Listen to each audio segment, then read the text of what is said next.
Blender और माया दो सबसे अच्छे 3D पैकेज हैं जो आज आर्टिस्ट उपयोग करते हैं। दोनों बहुत सारे अलग अलग उद्देश्यों के लिए महान हो सकते हैं, लेकिन उनके पास अलग अलग चीजें हैं जो इस बात पर निर्भर करती हैं कि आप क्या करना चाहते हैं। माया कई उद्योगों में अच्छा है, जैसे हमारे पास एक एनिमेशन और गेम डेवलपमेंट है, लेकिन ब्लेंडर भी एक सॉफ्टवेयर है जो हाल ही में तेजी से बढ़ रहा है और कई 3D आर्टिस्ट्स के लिए पसंद का हथियार बन गया है। इस वीडियो में हम इन 3D पैकेजों पर एक नजर डालेंगे और माया 2014 में प्रवेश के बाद उन्हें मॉडलिंग की कुछ बहुत ही शक्तिशाली मॉडलिंग टूल्स सॉफ्टवेयर में जोड़े गए हैं जो इसे एक बेहतर वर्कफ्लो और अधिक कुशल मॉडलिंग प्रदान करते हैं। यदि आप गेमिंग के विकास में होना चाहते हैं तो आप आसानी से जटिल मॉडल बना सकते हैं, या माया में मॉडलिंग सीखना एनिमेशन एक अच्छा विकल्प है क्योंकि आप इसका उपयोग इंडस्ट्री में काम करने के लिए करेंगे। पिछले दशक में ब्लेंडर को कई तरह के नए फीचर्स के साथ विकसित किया गया है, विशेष रूप से नई रिलीज के साथ, जिसने इसे कम्पेटिटिव बना दिया है। जब यह 3D मॉडलिंग की बात आती है तो इसमें मॉडलिंग टूल होती है जो आपको एडिटिंग और ट्रांसफॉर्मिंग करने में मदद कर सकती है। क्योंकि आर्टिस्ट जो उनका उपयोग करते हैं वे आमतौर पर विशेष स्कल्पटिंग सॉफ्टवेयर का उपयोग करते हैं, जैसे कि जेस्ब्रश जो मॉडलिंग के बारे में दिलचस्प है। वह एड-ऑन्स है जिसका उपयोग आप शांत और जटिल मैकेनिकल पार्ट्स बनाने के लिए कर सकते हैं और का मॉडलिंग कर सकते हैं। कहते हैं कि दोनों अच्छे हैं, लेकिन ब्लेंडर का ऊपरी हाथ है क्योंकि यह विशेष रूप से स्कल्पटिंग एंड रेंडरिंग के संदर्भ में प्रदान करता है।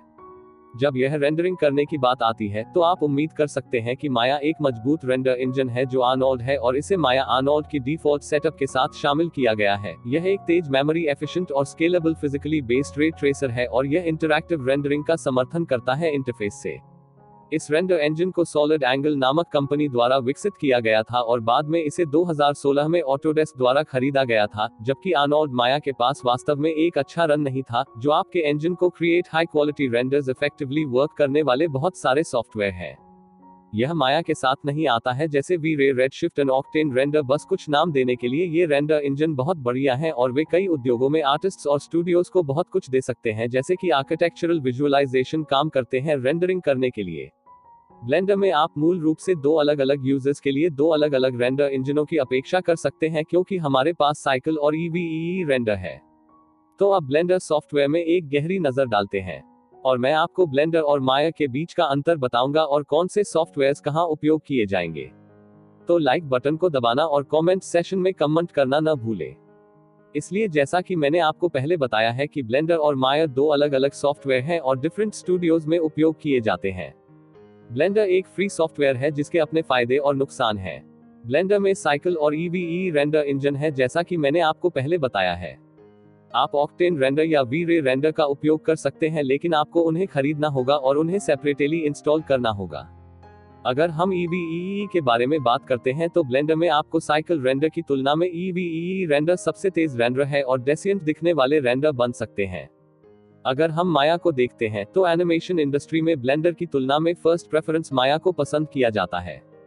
आप पहली बार सीखने के लिए ब्लेंडर का उपयोग कर सकते हैं, क्योंकि यदि आप पहले ब्लेंडर सीखते हैं तो आप किसी भी डिजाइन को बनाने के लिए इंडस्ट्री में उपयोग किए जाने वाले आइडियाज और टूल्स के साथ अधिक स्पष्ट होंगे।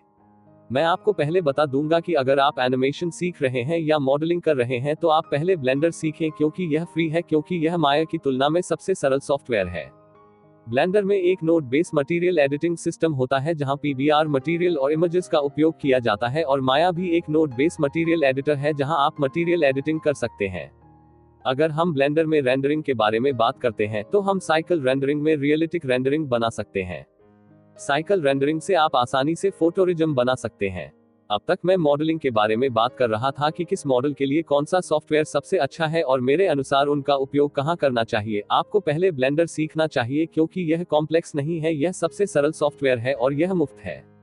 यदि आप माया देखते हैं तो आपको माया सॉफ्टवेयर तक पहुंचने के लिए मंथली पेमेंट्स करना होगा यदि आप मॉडलिंग के बुनियादी नॉलेज को नहीं जानते हैं कि मॉडलिंग कैसे की जाती है और आप माया का उपयोग कर रहे हैं। इससे अधिक आपको यह समझने के लिए अधिक समय की आवश्यकता होगी, क्योंकि आप मॉडलिंग करते समय कुछ समय के लिए डिमोटिवेटेड हो सकते हैं, जबकि मॉडलिंग 3D सॉफ्टवेयर्स का पहला चरण है। अब आइए एनिमेशन के बारे में बात करते हैं। एनिमेशन माया सबसे अच्छा है और यह इंडस्ट्री स्टैंडर्ड सॉफ्टवेयर है। मूल रूप से माया का उपयोग एनिमेशन स्टूडियो और गेमिंग इंडस्ट्री द्वारा अलग अलग गेम और कार्टून बनाने के लिए किया जाता है।